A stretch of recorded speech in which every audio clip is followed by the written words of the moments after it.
This episode was pre-recorded as part of a live continuing education webinar. On-demand CEUs are still available for this presentation through AllCEUs. Register at allceus.com/counselor toolbox.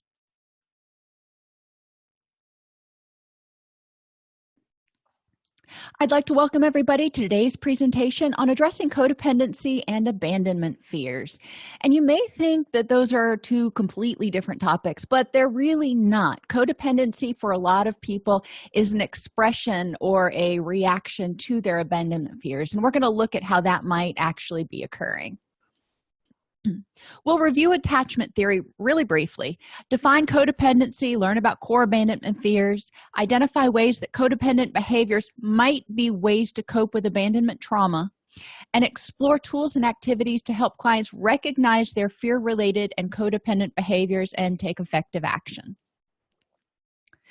If you need to look at the PowerPoint, you can log into the class at allceus.com, download the PowerPoint, and then you'll have it forever and always. Okay, so what is attachment theory? Attachment behaviors, think back to Bowlby, and he started talking about how we form this initial attachment relationship with a primary caregiver. Now, a lot of times that's the mother, but that's not always the case. But a primary caregiver is important, an attachment figure. So when an infant is separated from their primary caregiver, attachment behaviors such as crying, calling, and searching may happen in order to help them find their primary caregiver because they're helpless. They're saying, you know what, to survive, I need you to come here and help me be warm, help me get fed, help me feel safe. Maintaining proximity to an attachment figure through attachment behaviors increases the chances for survival. It makes sense. From our initial attachment relationship, we learn how scary or safe the world is. Think about Erikson's psychosocial stages of development. When our needs are not met, when we don't have that initial attachment relationship, trust versus mistrust, when the child is cold and cries and doesn't get those needs met, the child starts thinking this is a very unpleasant place to be. When the child is scared and does not get his or her needs met, the child may start thinking this is not a good place to be. Through this relationship, people learn how trustworthy other people are because the child trusts the primary caregiver to respond to their needs or hopes that they will. And if the primary caregiver repeatedly does not attend to their needs or sporadically, that's maybe even worse, responds to their needs, then the child starts learning that others can't be trusted to meet their basic needs. We learn from our primary attachment relationship if we can trust our own feelings, because if every time we cry or the baby cries and the primary attachment figure puts a pacifier in its mouth or feeds it, then the child is going to go, well, hungry wasn't exactly it. Now, of course, they don't have those words to put to it, but they don't know. They eat and it still doesn't make them feel any better. So they don't know what's going on. And think in an infant's mind, they don't have a lot of words to put to it, but they know something's not right. And from this initial attachment relationship, we learn what it's like to be loved, to be cared for, to be nurtured. And if that doesn't happen, then that's what we expect in future relationships. The attachment system essentially asks the following fundamental question: is the attachment figure nearby, accessible, and attentive? Oh, now that last one is a big kick in the butt because the attachment figure often is nearby, but in a lot of cases the attachment figure may be emotionally unavailable, emotionally inaccessible, and or inattentive. The attachment figure may be too caught up in their own stuff, attending to themselves, to attend to the small child. So if the answer is yes, the attachment figure is nearby, accessible, and attentive, the person feels loved, secure, confident, and behaviorally is likely to explore his or her environment and interact with others. Now think about when you watch kids on the playground. They go out, and a lot of times it's like, okay, where's mom and dad? I mean, I'm talking about real young children. Where's mom and dad? Okay, is it safe? I'm going to go out and explore. If they fall down and bump their knee or somebody's mean to them, what usually happens? The child starts crying or runs back to the parent, runs back to that safe home base because that's the safe place. We all need this safe home base, whether we are 6 months or 26 years old.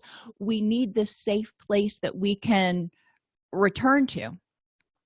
If the answer is no, the attachment figure is either not nearby, not accessible emotionally or physically, or not attentive, not wanting to be there, not able to attend to the child's needs, then the person experiences anxiety and is likely to exhibit attachment behaviors ranging from simple visual searching, if the attachment figure can't be seen, to active following and vocal signaling to the other person, which can be anything from following you around, pulling on your dress, going, mommy, mommy, mommy, mommy, mommy, to crying, to yelling, to throwing a temper tantrum, something to get that parental attention.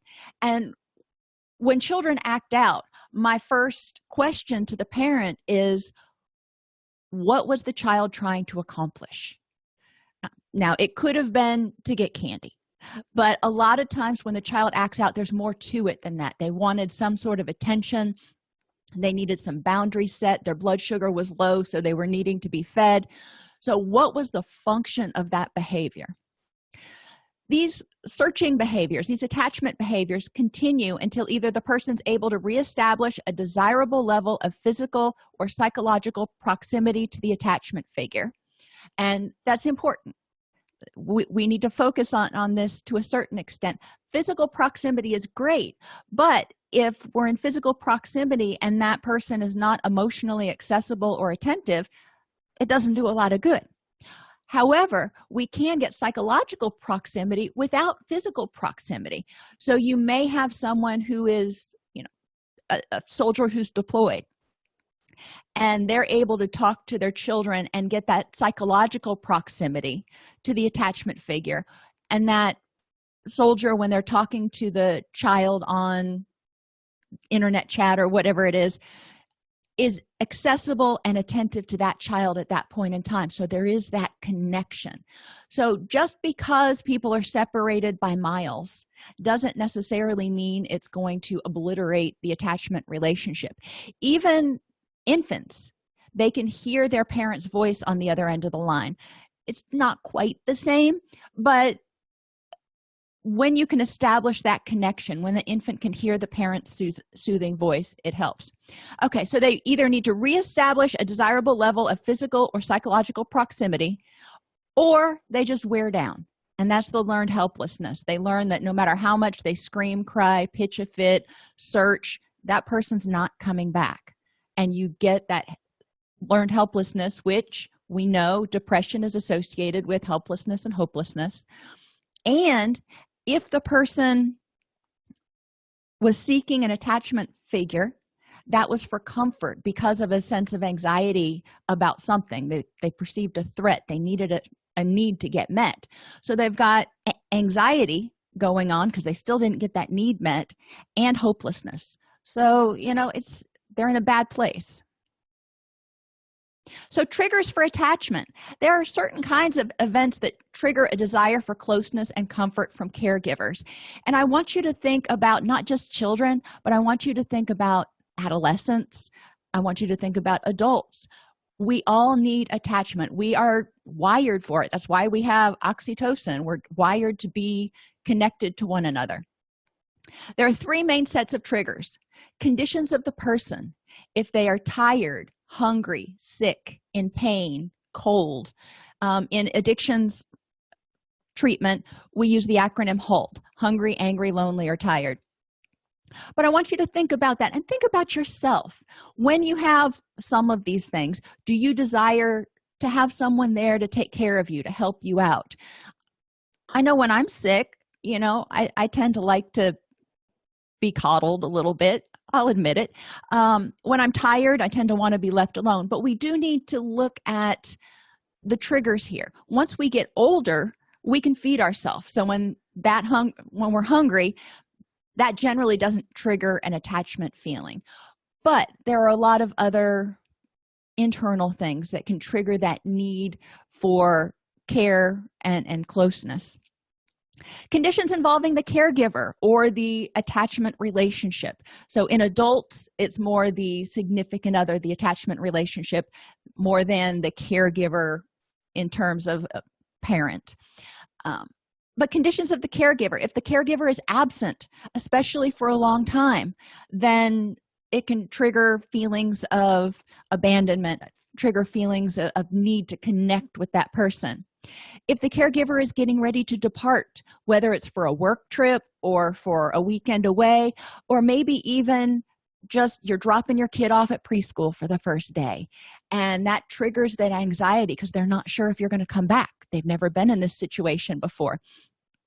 So we do want to remember that, if the caregiver departs, it may trigger some attachment behaviors. That's not bad. That's good. If the child cries when you drop them off the first time, that's not a bad thing. If they're inconsolable, then we might want to look at that. But we do want to recognize the fact that children want to make sure that that secure home base is accessible to them. If the caregiver is discouraging of proximity, which that's I don't know, a overly convoluted way of saying, if the caregiver doesn't want to be bothered, if the caregiver says go away, not right now, you bother me, go play, and is constantly pushing the child away emotionally and or physically, that can trigger a need for attachment because the child's going, okay, I can't get close to my home base. I can't get that reassurance. I can't get those hugs. I can't get all of those neurochemical reactions that happen when I get nurturance. And if the caregiver is giving attention to another, and we see this a lot when there's a new baby in the household, or if the parents get divorced and the primary caregiver starts dating someone else, the child can regress in their attachment behaviors and be more needy of more constant attachment for a period of time. And conditions in the environment, alarming events, criticism or rejection by others, things that happen that make you feel bad, generally makes you want to go back to somebody who loves you, somebody who nurtures you, and get reassurance, get comfort from them. It doesn't matter how old you are. When things go south, it's hard to deal with it exclusively on your own. So we do want to consider these triggers, and when clients start having a relapse, if you will, into attachment seeking, and especially unhealthy attachment seeking, we want to look at what's going on that is triggering that recapitulation of the attachment relationship. What's going on that is triggering that need for comfort? Like I said, we all need it. Social relationships are one of the biggest buffers against stress. So that this need for attachment doesn't go away, but we do want to look at what's going on and the quality of the attachment relationship that the person is experiencing, whether it be a child or adult. Is it secure? They know that person's going to come back. They know they can rely on that person. Is it insecure, where they're not sure if the person's going to be there, which elicits a whole lot more fear and anxiety related behaviors?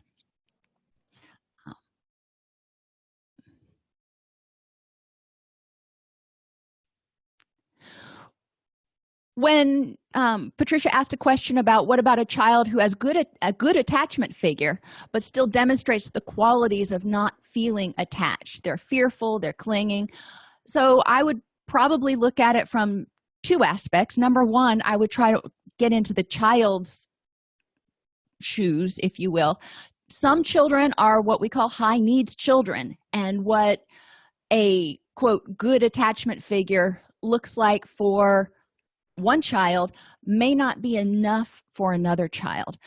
So I'd want to look and see, is that child really getting all their needs met? Are they emotionally dysregulating, and is the parent unable to respond to that? And I would look at what might be reinforcing these behaviors. If they're fearful and clinging, what triggers it? And you can have a behaviorist come in and consult. What's triggering these sorts of behaviors? Are they in specific environments, or are they in global environments? And what's reinforcing these behaviors? If the child does cling, what kind of reinforcement is going on? Because if there wasn't a reward of some sort, if there wasn't some sort of reinforcement, the child wouldn't continue to do it. They would do something else. So those are the two aspects I would look at. Is the parent meeting the specific needs of this child? Some children are just really intense. And are there certain things that are triggering and or maintaining this behavior, certain rewards, certain characteristics, certain behaviors that are maintaining this behavior that can be interrupted? Oops. So the impact of attachment, how loved or unloved we feel as children, deeply affects the formation of our self-esteem. If we feel accepted, think about, again, Erickson, trust versus mistrust, initiative versus guilt. We're starting to develop our ability to separate from our attachment figure, but we know when we go out there, industry versus inferiority, we go out there, we try, we push beyond our limits, and we're going to fail at things. But if we have a good attachment relationship, we go back to that safe home base, and the attachment figure says, you're good. I love you. You're a wonderful person. Okay, so maybe football's not your thing, or maybe science is not your thing. What else do you have that's good? And you are a good person despite what skills you may or may not have.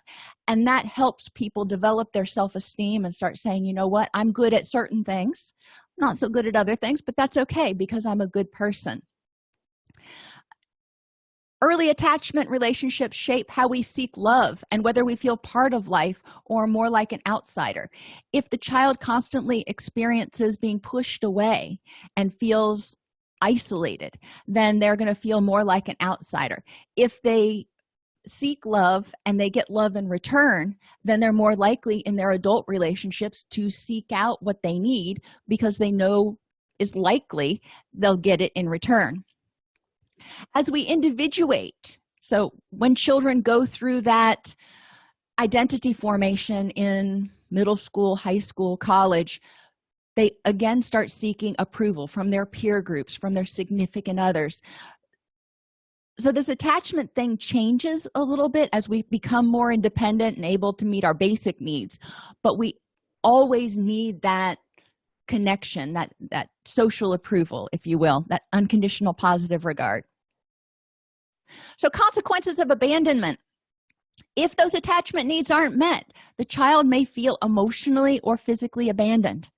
When biological and safety needs are met, it can trigger anxiety at any age, not just in an infant. If biological needs are not being met, if you've got a person who is 26 years old and homeless, then that may trigger anxiety. Some people choose that lifestyle, but in a lot of people that would trigger anxiety. Fear of abandonment is a natural survival response.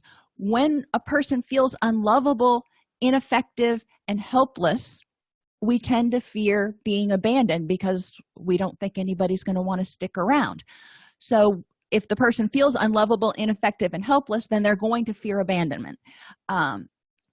When people feel like they're not getting their own needs met, and notice the italics and the bold here, when they feel like they're not getting their own needs met, even if it looks objectively like they're getting their needs met, if they don't feel like it, then they're going to exhibit abandonment behaviors. They're going to exhibit more anxiety. So it's important to help people take a look and objectively assess using cognitive processing therapy or cognitive behavioral to identify. And obviously this isn't for small children, this is for older people who are able to use those interventions, but help them objectively look and see if they are getting their needs met, because sometimes they may be minimizing the good stuff and just focusing on the bad stuff. So we do want to help them take a look at that. But when they feel like they're not getting their own needs met, they have difficulty effectively meeting the needs of others. So if they're constantly struggling to try to get love, they may be manipulating others in order to getting in order to get love from others. Every stressful situation becomes a crisis because they're already in threat mode. So if they fear abandonment, if they feel like they're unlovable, and yes, if their significant other leaves for some reason, whether it's through divorce or he just never comes back from the store or he dies or whatever, it can trigger abandonment fears. And we see this in some older people. Well, no, I shouldn't even say older people. We see this in some couples that have been together for a long time. When one half of that couple dies, then the other person may feel very vulnerable and insecure about anything that's going on, because that other person, and my grandparents were a perfect example. My grandfather always took care of paying the bills and doing the, as my grandmother put it, man stuff around the house. And they had very traditional gender roles. And when he passed away, anytime something would break in the house, anytime she had to pay bills or anything, her anxiety would go through the roof, and she would need to call my uncle. And thankfully he lived really close and he was able to come help out and bridge that gap. But yes, we do see abandonment behaviors and high levels of anxiety when people's relationships end, especially unexpectedly. Now, does it mean they feel unlovable? Well, if the partner dies, not necessarily. But if the partner leaves because of a divorce, then yes, some people, that can impact their self-esteem, which leaves them feeling not only ineffective and helpless, but also unlovable, which can heighten those abandonment fears.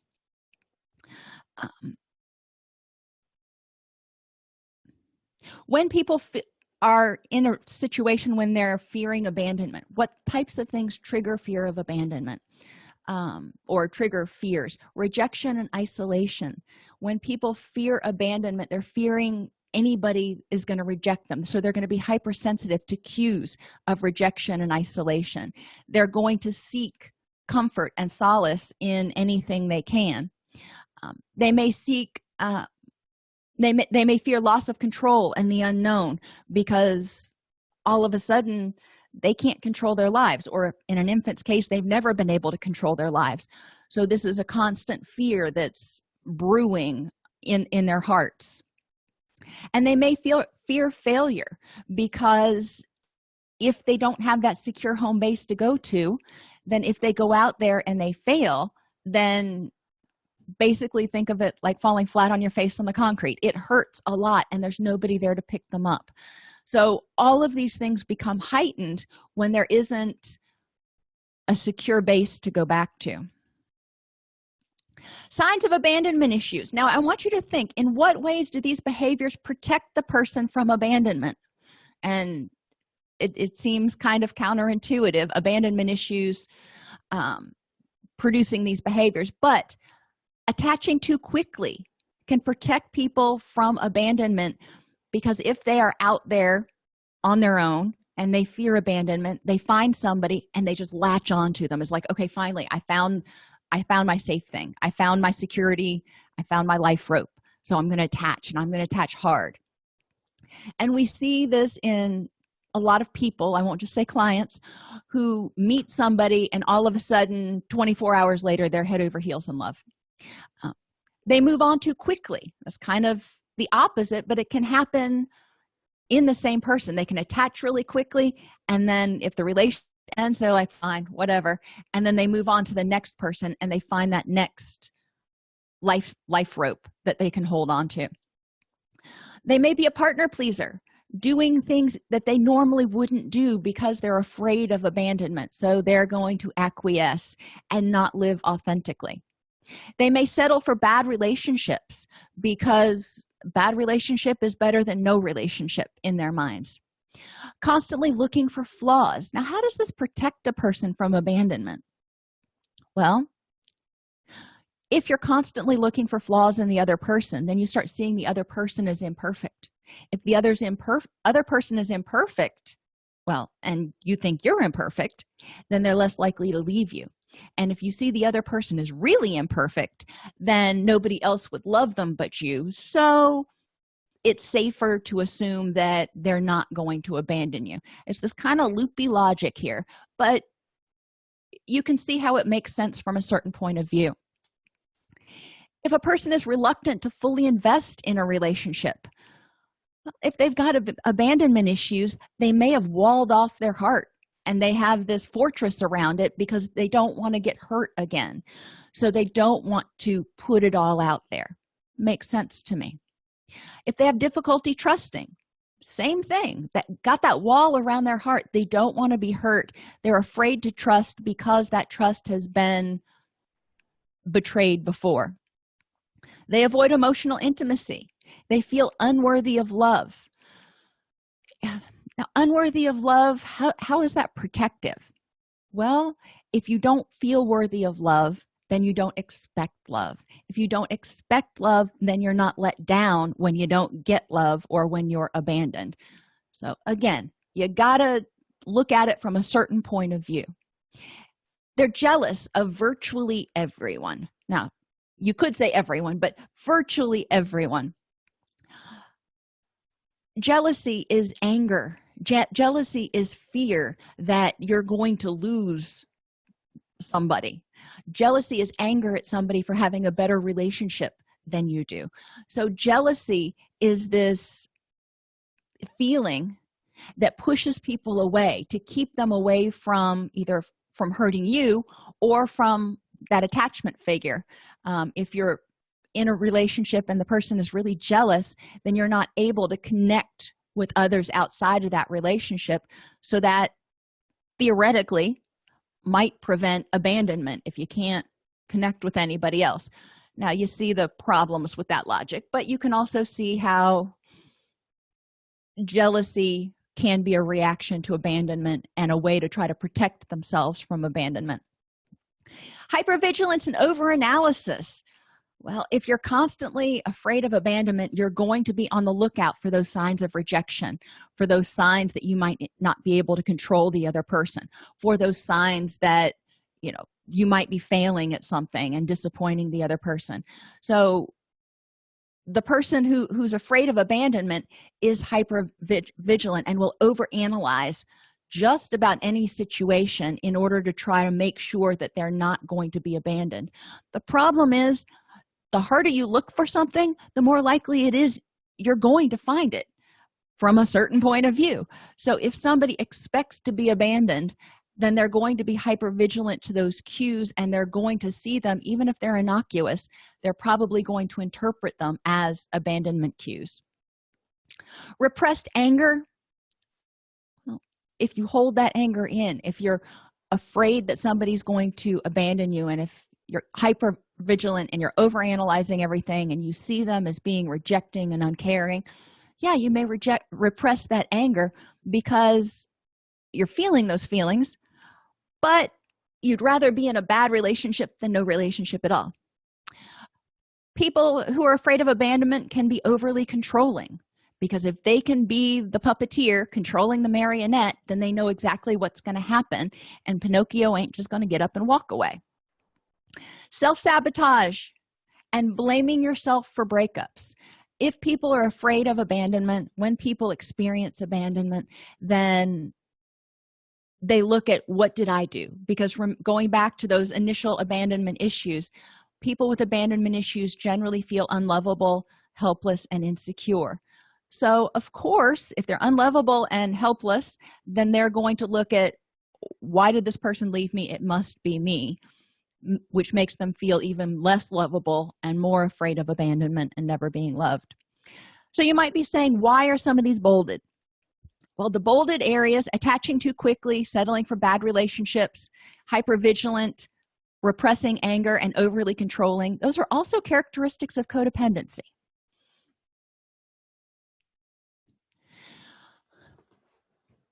There are more reactions to fears of abandonment.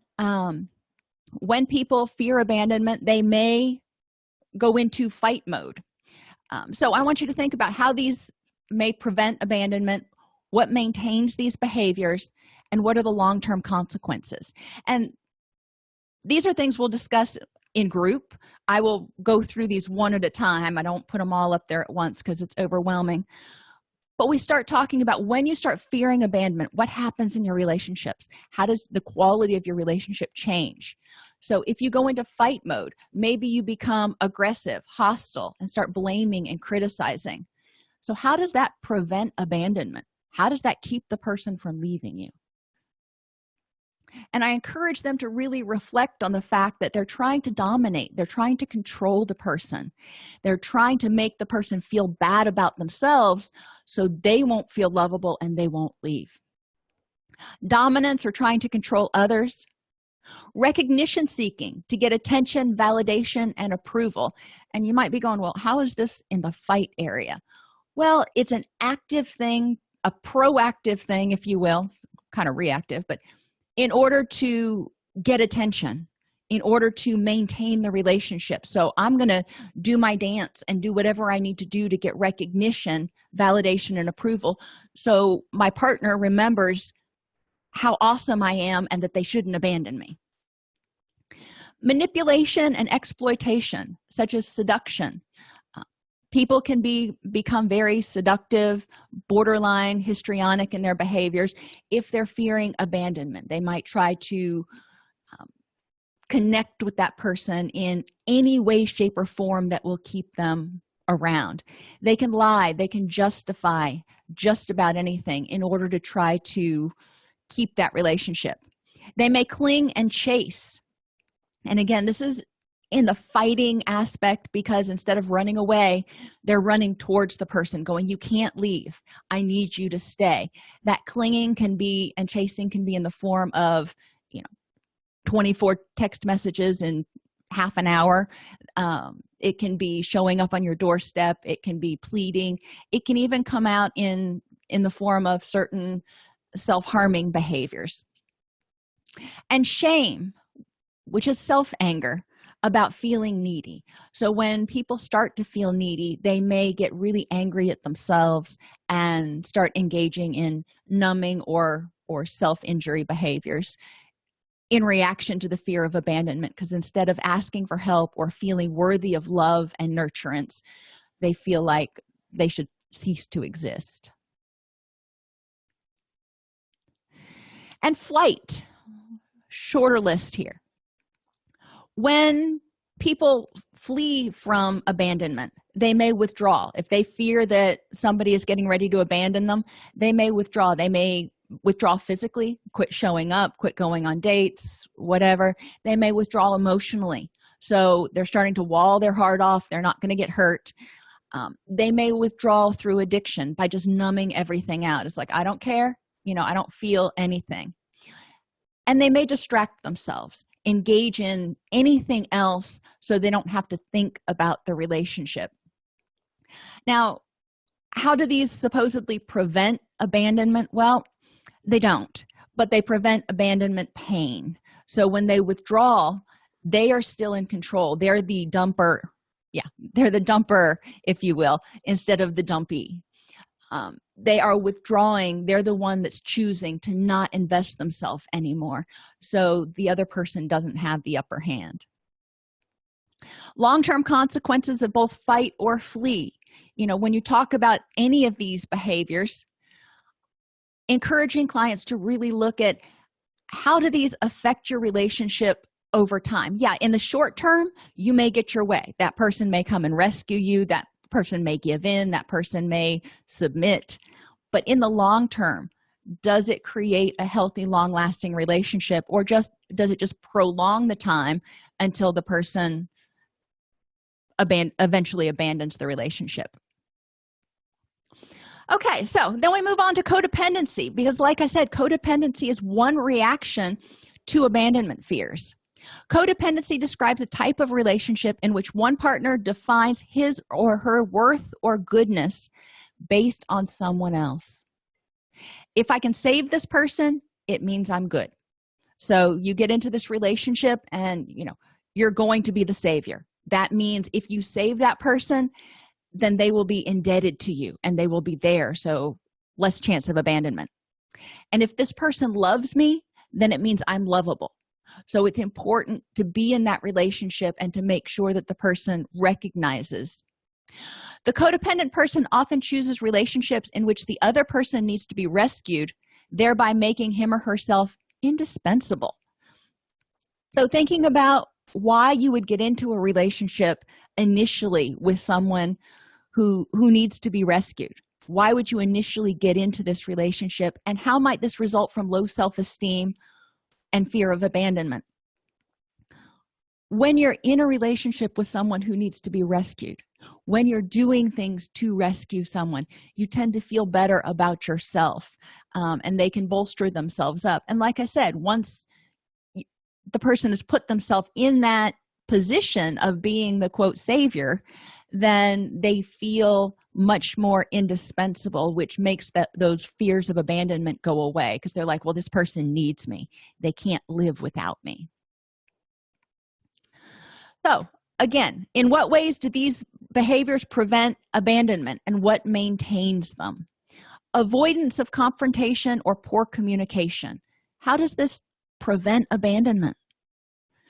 We typically talk about good relationships having open communication, so why would you avoid it? Well, confrontation often means arguing, and arguing in the person's past may have led to abandonment, so they don't want to even risk it, so they're not going to go there. So there's poor communication because the person who's codependent is often just biting their tongue. Inability to identify feelings except for chronic anger, and feelings of happiness, feelings of love, the difference between love and pity. Very confusing for the person who's codependent. So how does this prevent abandonment? Well, if they're having difficulty naming feelings, then it's harder for those feelings to get hurt, maybe. Neglecting your needs and attending to the other person's first.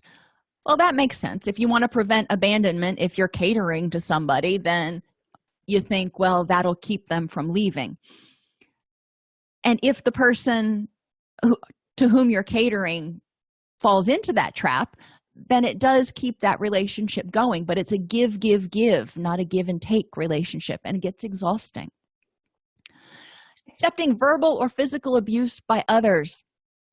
In a lot of codependent relationships, there is a fair amount of verbal abuse, if not physical abuse, and it can go both ways. And it's important to look at what you're willing to accept and why you're staying in a relationship that is harmful, why you're staying in a relationship that's abusive. Is it a recapitulation of the past? Is it just fear of being alone? What is it? Taking responsibility for the actions of others, especially the one you're in a relationship for or relationship with. In a codependent relationship, this is one of the hallmarks of a codependent relationship. The codependent person is going to cover up for, take the blame for, do anything they can to enable the person with the problem, whatever the problem is. And it can be addiction, but it can be a host of other things. In codependency, there's a need to control others. There's a need to have this perfect facade.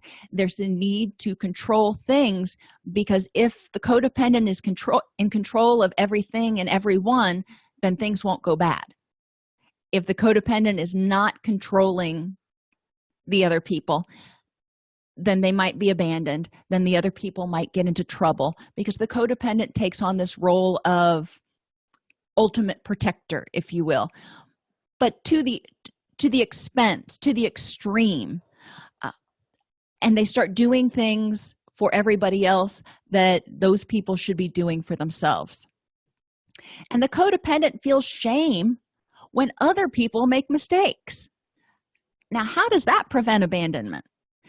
Well, if the codependent is responsible or deems him or herself responsible for making everything right and controlling everything and keeping, being the puppeteer, Then if another person in that relationship makes a mistake, then it reflects on them in their mind. So they feel bad.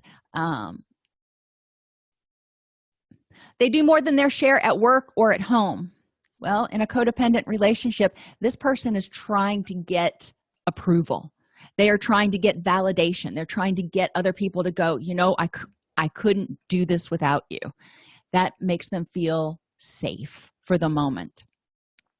They may refuse to ask for help, because if they ask for help, it shows weakness, and weakness could lead to rejection, which could lead to abandonment. They need others' validation to feel good about themselves or to not get their feelings hurt. So when they do things, people with codependency often have a high need for recognition of what they've done. They need people to go, oh my gosh, I couldn't do that. You're so strong. Or, thank you so much for doing that. I couldn't do it without you. They need to have that bolstering. They think everyone's feelings are more important than their own. So they're always trying to make everyone else happy. They don't feel. Go back to that, have difficulty identifying feelings. Well, they don't feel because they're so worried about making sure that everybody else is happy and keeping the lid on things that they're not attending to their own feelings. They may feel trapped in the relationship but stay to avoid feelings of abandonment. They're often enmeshed and have poor boundaries. Well, if you're trying to control everybody and you're invading and trying to make sure that you make everyone else happy, then yeah, that's enmeshment. That's really bad emotional boundaries there. But when you're enmeshed, then think about getting caught up in a net. You can't get out of it, and the net can't go away from you either. So again, it may prevent abandonment. And overcommitment and feeling overwhelmed. Well, if you're doing everything for everybody else and you're refusing to ask for help and you're not taking care of yourself, yes, they may feel indebted to you, but you're also going to feel like you've got the weight of the world on your shoulders and feel overwhelmed. So that's not uncommon either. Any of these things, and all of these things, are products of trying to avoid abandonment. That enmeshment, if I stay tangled up with other people, then they're not going to be able to leave. They're going to have me nearby. So core abandonment beliefs that come up in people who are codependent and even who aren't codependent. All people leave. Mistrust. People will hurt, reject, take advantage of me, or just not be there when I need them. Emotional deprivation. I don't get the love I need. Nobody understands me, cares about me, or even tries to meet my needs. Now, if you're working with an adult who has abandonment issues, you may see really enmeshed relationships with their children because their children can't leave. Their children are basically captive. Their children are there to provide, or not there to provide. Their children are there and often do step into that role because that's what they think they're supposed to do. They step into that role of providing love to the parent. Defectiveness. If people knew me, they would reject me. Well, this is feelings-based reasoning. And failure. I don't measure up and I'm not able to succeed. Now, notice all of the all or nothing language in these schemas. All people leave. All people will hurt, reject, or take advantage of me ostensibly all the time. So these are things that we want to look at because yes, people are going to leave. People are going to die. It's going to happen. Some people are going to hurt or reject or take advantage of you. You get the point. So we do want to moderate some of these beliefs. Cognitive behavioral therapy or cognitive processing therapy are both very effective at helping people address these. So let's look at some of these core beliefs. When I work with clients, and usually I do this in individual, not so much in group, we look at the core belief of all people leave. So what does it look like if somebody is emotionally or physically available and they don't abandon you? How do you know? And a lot of people haven't thought about that. They're just so afraid that people are going to leave They just expect them to leave, and they're, like I said, they're hyper vigilant and focusing on those cues that the person's going to leave. So I want them to really turn their mind and look at, if you had somebody who was available, what would that look like to you?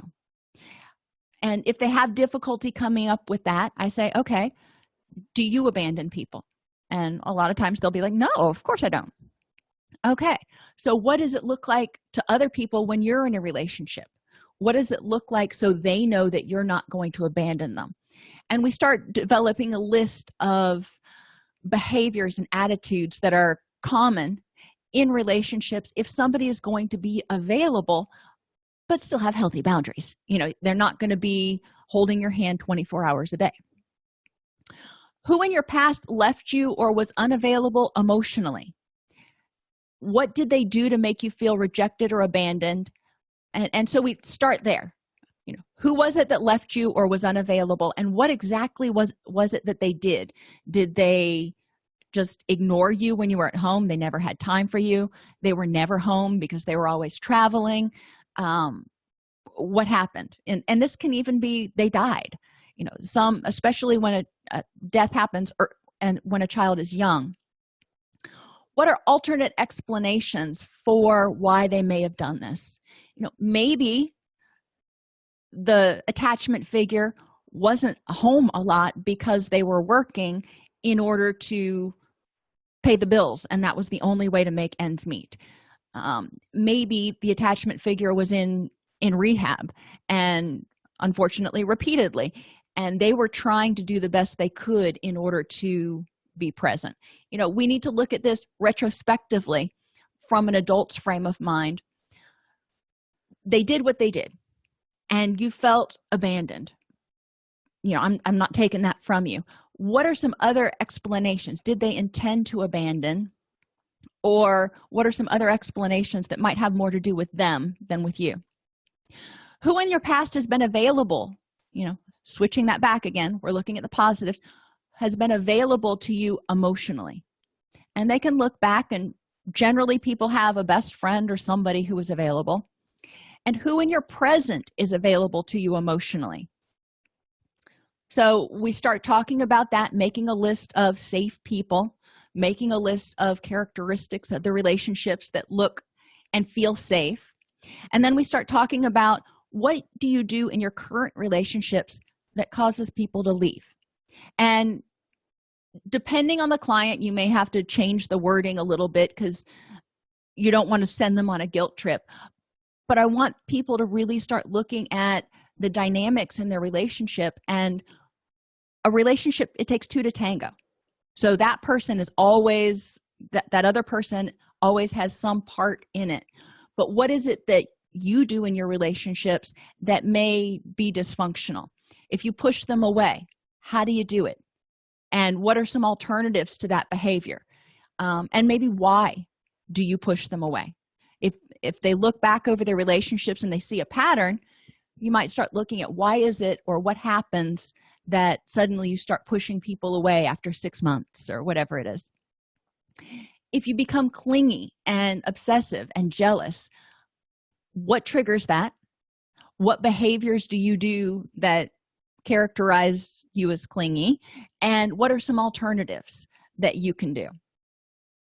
Mistrust is the next belief, core belief. People will reject, hurt, or take advantage of me, or just not be there when I need them. So again, going through these questions, what does it look like when somebody is trustworthy and safe? How do you know? You're not just going to walk up onto them on the street and go, hey, you look safe and trustworthy. Let me just pour my heart out to you. At least I hope not. So how do you know when somebody is trustworthy and safe? And we talk about the process of give and take and developing trust. Who in your past was untrustworthy or unsafe? What did they do that taught you that people were untrustworthy or dangerous? And again, what are some alternate explanations for why they might have done what they did? Now, sometimes that's not an appropriate question. If a person has been a survivor of abuse, we're not going to look for alternate explanations. But if we're going with untrustworthy, and they've the parent just went out to the store and never came home, and of course they felt abandoned. Was it about them? Did the parent intentionally abandon them? And looking at those sorts of explanations. Who in your past has been trustworthy and safe? Who in your present is trustworthy? And hopefully that aligns with who in your present is available emotionally. What do you do to yourself that is unsafe or dishonest? And this is one they got to think about for a while, but I want them to start getting mindful and be living authentically. So they need to know what they do that's unsafe. Do they put themselves in unsafe relationships? Do they take unhealthy risks? What is it that they do? What do they do that's dishonest and inauthentic? How does your distrust impact your current relationships, and what could you do differently? Emotional deprivation, core belief. I don't get the love I need, and nobody understands me, cares about me, or even tries to meet my needs. Now, again, those are some pretty extreme words, so we want to look at the logic of it. We want to look at what are the facts for and against this. What does it look like when someone understands you and meets your needs? So if you're saying nobody does, how are you going to know when somebody does? How do you communicate your needs? A lot of times we find out in clients that they expect other people to read their minds. So by asking how do you communicate your needs, it could say kick off a discussion about, well, I really don't. They should know. Well, how should they know? So we want to help clients understand that people can't meet your needs if you don't tell them what they are. Who in the past failed to meet your needs emotionally, and how can you deal with that now? Who in the past has understood you? Who in your present cares about you and wants to understand? They're saying nobody understands me. So, okay, who in your life cares about you and wants to understand, so we can help them understand? How can you start better understanding yourself, being mindful, being authentic, and taking care of you? And what can you do to start getting your needs met? So again, each one of these core beliefs is probably an individual session in and of itself, and then making an action plan to start addressing that core belief. Defectiveness. If people knew me, they would reject me. Is this based on facts or feelings? How do you know that they would reject you if they knew you? How will you know when you're accepted or acceptable? Who in your past made you feel defective? Are there alternate explanations for that? Sometimes people don't give kudos, don't give reinforcement when they probably should because they're too caught up in their own stuff. Sometimes people don't give positive feedback. The only time they speak up is when there's a problem. And that could be that person's poor communication skills. So we do want to look at who made them feel defective, how did they make them feel defective, and is there any other possible explanation, again, that looks more at the actor instead of your client? And how can you silence those old tapes? When people make us feel defective or made us feel defective, a lot of times we internalize that tape, and then every time something happens, we hear that person saying, you're not good enough, you're not smart enough, nobody's going to like you. So how can we silence those old tapes? How can we silence the inner critic? Who in your past has been accepting and supportive? Who in your present is accepting and supportive? And how can you start accepting yourself? Failure. I don't measure up. I'm not able to succeed. So to what or whose standards do you not measure up? I don't measure up to what? That's what I want to know first, because a lot of times clients hold themselves to a standard that's far higher than they hold anybody else to. So I want to know what these standards are that you supposedly don't measure up to. What does it look like to be successful? And, maybe clients have had difficulty achieving their goals because they don't know how to effectively set goals. So we can help them here. What in your past made you feel like a failure? And are there alternate explanations or ways of viewing it, such as you learned one way not to do it? What have you succeeded at in the past? What are you good at in the present? And I always pay attention to minimization here, because a lot of times clients focus on their faults, but they do all these other things really well, but they minimize it. They're like, oh, anybody could do it. No, that's not necessarily true. What does being successful mean in terms of your relationships? Who are 3 successful people you know, and what makes them successful? So really having them start looking at the difference between success and failure, and start identifying qualities in themselves that they already have that they identify as successful. Does success equal happiness? And this is one of those things that you can talk about for a while. Does success in business, does being a CEO, or does having $1 million or whatever it is make you happy? And if not, what is it that makes you happy? And a final question, if they're having difficulty with this, is what do your kids need to do to be successful in your eyes?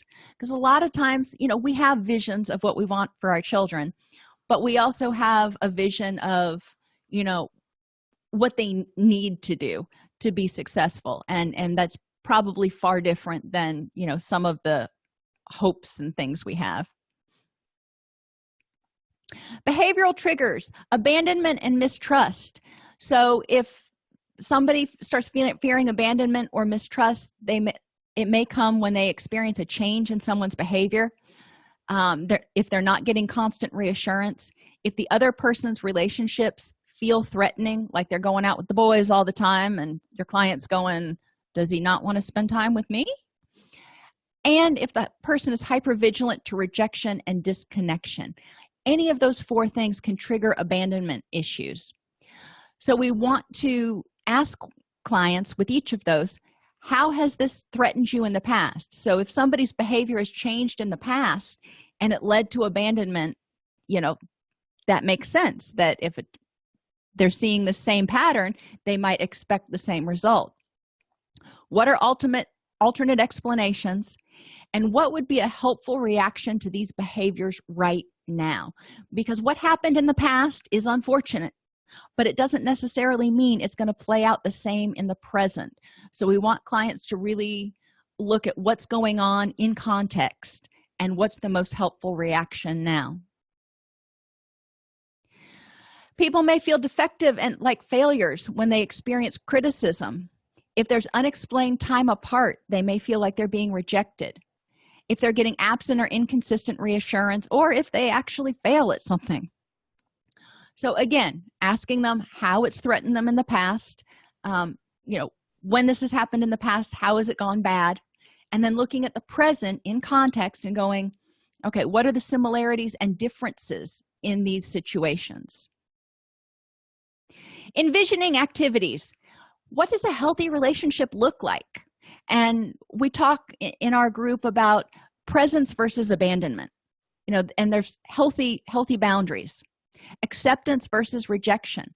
My partner can accept me as a person, but reject some of my ideas. We may not agree on everything. That doesn't mean that I'm being rejected. It means that my partner may not agree. Emotional support and compassion versus emotional unavailability. So we want to look at, the 2 extremes. People are not going to necessarily be completely gushing of emotions all the time. So we do want to look at, what does your client expect in a healthy relationship? What level of emotional support do they need? What does trustworthiness versus untrustworthiness look like? And what does safe people versus harmful people look like? So we talk about all these things, and then I ask them, all right, now how can you create this relationship with yourself? How can you be present with yourself versus abandoning your feelings and your thoughts and your hopes and everything else? How can you accept yourself versus reject? How can you be compassionate with yourself versus emotionally unavailable? How can you learn to trust yourself, and how can you make your own mind a safe place to be? We talk about that for quite a while, and then we talk about how to create that relationship with others. Mindfulness questions. What am I feeling? What's triggering it? Am I safe emotionally and physically right now? And if not, what do I need to do? Is this situation bringing up something from the past? How is this present situation different than the past? How am I different than in the past? Maybe, hopefully, I'm stronger, I'm more independent, I'm, all these things. And how can I silence my inner critic? And finally, what would be a helpful reaction that moves me more towards my goals and more toward a positive emotional experience? So when abandonment issues are triggered, this is a core set of questions that clients can ask themselves to compare and contrast and develop an action plan. Core beliefs about self, others, and relationships are formed in early life. Identifying and being mindful of abandonment triggers in the present can help people choose alternate, more helpful ways of responding. Codependents often do not feel worthy or lovable, and they seek somebody else to validate them. Recovery involves developing a sense of self-worth, addressing the depression and anxiety, and learning about and creating a network of healthy relationships. All righty, thank you all for being here. I see there are a couple of questions. I'll attend to those, but the class portion is done if you want to log in and take your quiz. Otherwise, I'm going to answer some of your questions right now.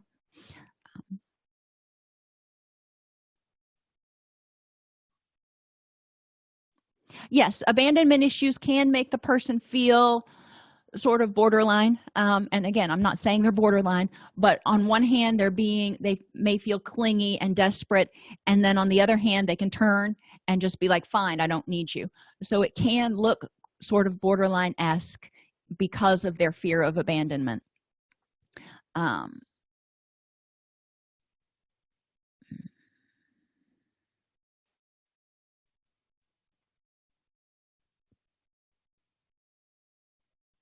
People with abandonment issues that seem to do everything possible to self-sabotage, a lot of times they don't realize what they're doing, and they don't see how their behaviors are impacting the relationship.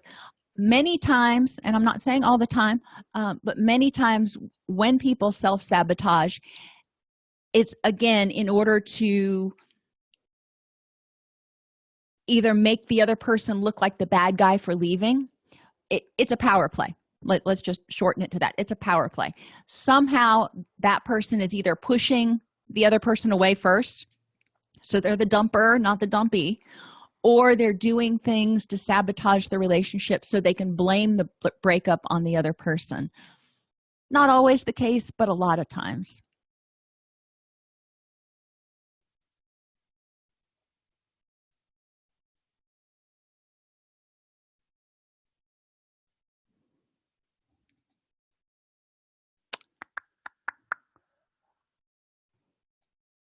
Oops.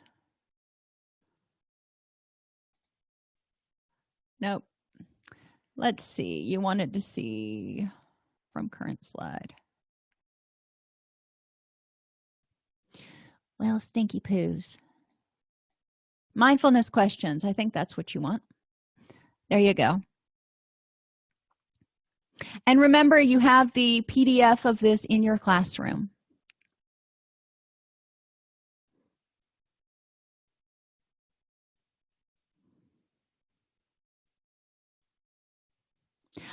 All righty, everybody, have an amazing day, and I will see you on Thursday. If this podcast helps you help your clients or yourself, please support us by purchasing your CEUs at allceus.com or getting your agency to sponsor an episode. A direct link to the on-demand CEUs for this podcast is at allceus.com/podcast CEUs. That's allceus.com/podcast CEUs. To sponsor an episode of Counselor Toolbox and reach over 50,000 clinicians per week, go to allceus.com/sponsor. Thank you.